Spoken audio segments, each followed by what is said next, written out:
تسبیح طریقه دا چې اول الله اکبر دی او څلور رکعات من دی اول الله اکبر وکا او بده کې چې سبحانك اللهم بیا به تسبیحات پنځل لس کرته وې او بیا اخوا په نور ټولو زینو کې لس کرته دی په جلسه استراحت کې بکین استراحت هم راغله دی بیا هم پای کې دغه دوه لس کرته په جلسه استراحت کې ویل پکار دی تقریبا 75 پیری کې د څه خوشا دا تقریبا په یو رکعت کې را دی په دغه طریقه شمار کو دا سورۃ التسبیح والا حدیث ټیک دی په دې باندې کله ناکله عمل کول پکار دی شیخ البانی دغه طرق په ارواء الغلیل کې په سلسله کې راجمع کړ دي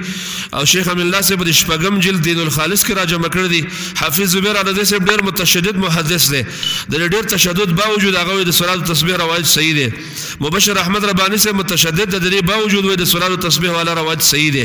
ان شاء الله کوم علما چې د سورۃ التسبیح روایت اړو ثابت نه دی لکه شیخ ابو حسن شیخ ابن باز عثیمین خلق چې دا خبره کوي د دې خبره کمزوري ده د سورۃ التسبیح والا روایت ان شاء الله تعالی سندن صحیح دی او د ډیر طرق دی په هغه طرق باندې چې سره راجمع کی نو دا روایت صحیح دی او په دې باندې عمل کول پکار دی